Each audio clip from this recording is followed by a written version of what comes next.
नई शुरुआत जो दिल छू ले और बांध कर रखे। नरेटर, उस रात कुछ ऐसा हुआ जो रामपुर गांव के लोगों ने सपने में भी नहीं सोचा था। पानी सिर्फ घरों में नहीं घुसा, बल्कि उनके सपनों, उनकी उम्मीदों और उनकी सांसों तक को डुबो गया।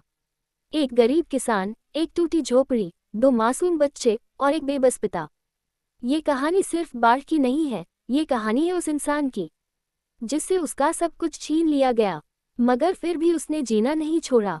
क्या आप तैयार हैं उस रात को फिर से जीने के लिए?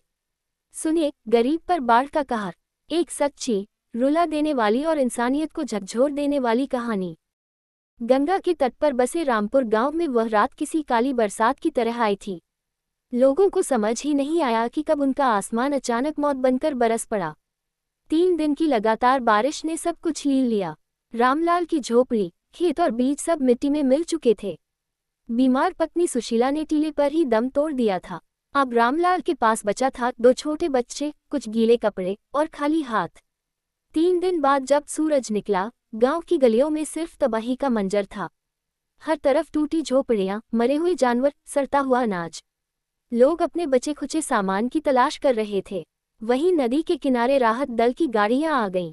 लाउडस्पीकर पर एक सरकारी अफसर बोल रहा था, सभी लोग सुन ले, प्रशासन की तरफ से राहत सामग्री बांटी जाएगी, सभी लोग लाइन में लग जाएं। लोग टूटे हुए दिलों से लाइन में खड़े हो गए। रामलाल भी बच्चों को लेकर वहां पहुंचा। एक जवान ने उसे एक पैकेट पकड़ा दिया, उसमें चिवड़ा, 2 मोमबत्तियां और एक पुराना कंबल था। रामलाल ने राहत की सांस ली, लेकिन ये राहत कितनी छोटी थी उसका दिल जानता था। रात में गांव में एक मीटिंग हुई। सरकारी अफसर ने कहा, अफसर, सरकार हर पीड़ित परिवार को 5,000 रुपये की सहायता देगी। मृतकों के परिवार को 1 लाख रुपये मुआवजा मिलेगा। कृपया सब लोग अपने कागज जमा करें। लोगों की आंखों में एक उम्मीद जगी। रामलाल ने पत्नी के मृत्यु प्रमाण पत्र के लिए प्रधान के पास अर्जी दी, मगर प्रधान ने रजिस्टर में नाम देखकर सिर हिलाया।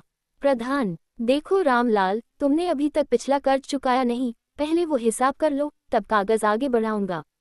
रामलाल के दिल में कुछ टूट गया, उसकी आंखों में आंसू भर आए।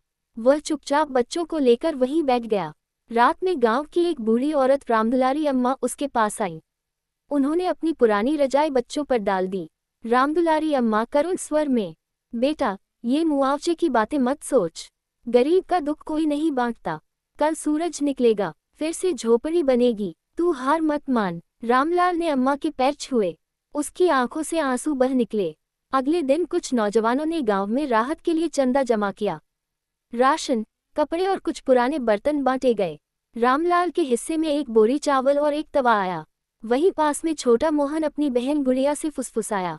मोहन धीमी आवाज में, गुड़िया, माँ अब नहीं लौटेंगी ना? गुड़िया सिसकते हुए, नहीं भैया, पर बाबा है ना, हम सब फिर से घर बनाएंगे। रामलाल ने बच्चों को सीने से लगा लिया।